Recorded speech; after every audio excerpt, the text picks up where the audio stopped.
Coming off the San Antonio game, you guys only shot 13 free throws in that game. Tonight, you guys shot 40. What did you see was the biggest difference out there going downhill more and getting in the paint? Well, that was the difference. We went downhill. I thought we settled a lot in San Antonio. That's, maybe from fatigue or whatever, or their defense. But, when we go downhill and get in the paint, we're clearly very good. The numbers say it, all our analytical numbers say it. And so whenever we do it, it makes us a better team. That doesn't mean you're scoring in the paint. It may lead to threes. But it creates an action. And the more we do it, the better we are. Doc, before the game, you talked about just the aggressiveness and other guys being involved to get those guys aggressive. Looked like they really tried to get PG going early. Is that what you saw sort of with just them getting yeah, I thought it was a conscious effort, by them. We ran the first play for him.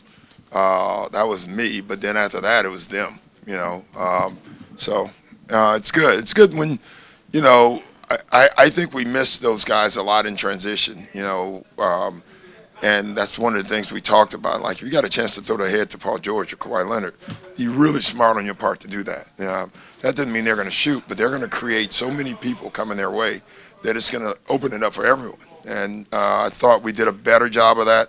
I think I still counted 6 or 7 that I thought we should have, and we didn't, and we just got to keep getting better at that.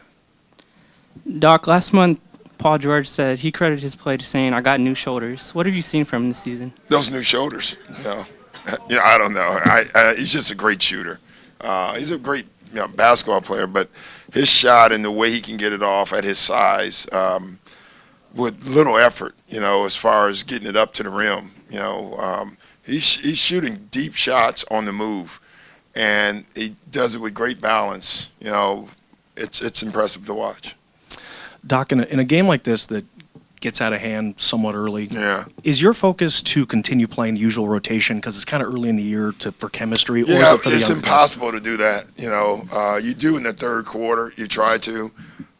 We tried to go small once just to get that rotation on the floor because, it's a lineup that we think may end up being one of our best lineups. We never do it. We just haven't had the chance, mainly because we've, been limiting both of those guys' minutes. And so by the time you get to do it, it's time for one of them to come out, and that's why I did it early, and I did it at some point in the third just to get it out there, for 2 or 3 minutes just so we can get used to it. Second time scoring 150 this season at home, 3 points away from a franchise scoring record. Does the player in you ever want to just go for the jugular on that, or is it much more diplomatic? Yeah, I never know. I don't know. Even as a player, I didn't know well, I never did, but if I had 50 points, I would have never known it. And I never know records. I swear I don't know, don't want to know, don't keep account of any of that stuff. I know the score for the most part, and that's all I want to know. I just want to win the game. What do you think of how Terrence Mann did defensively today? He did pretty well. He had some mistakes, but overall, I think that's going to be his calling card and his ability to see the floor. We just got to keep working with him. Coach back here. Lewis had, I believe, 7 assists in his past 3 or 4 games. Yeah. Is there more of an emphasis for him to be a playmaker now with Paul on the floor, or is it just a matter of him just playing in the offense and making the right Lou reads? being Lou. I mean, Lou's smart. Lou knows when to shoot. He knows when to pass. He and Paul started out their careers as point guards.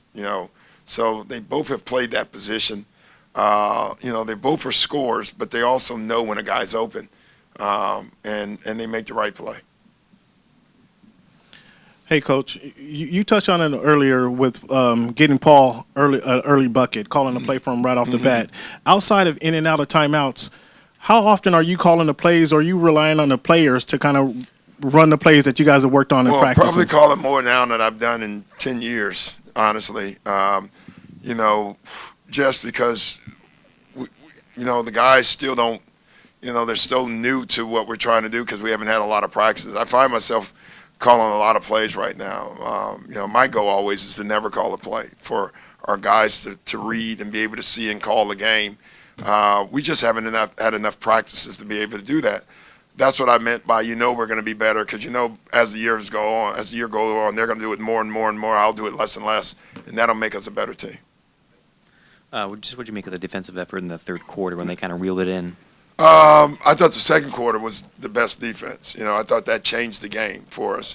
Third quarter, I thought at the beginning we came out and wanted to trade baskets, and then we got back to being us. You know, they're a great offensive team, and the way to beat a great offensive team is play defense. You know, and I thought we did that overall.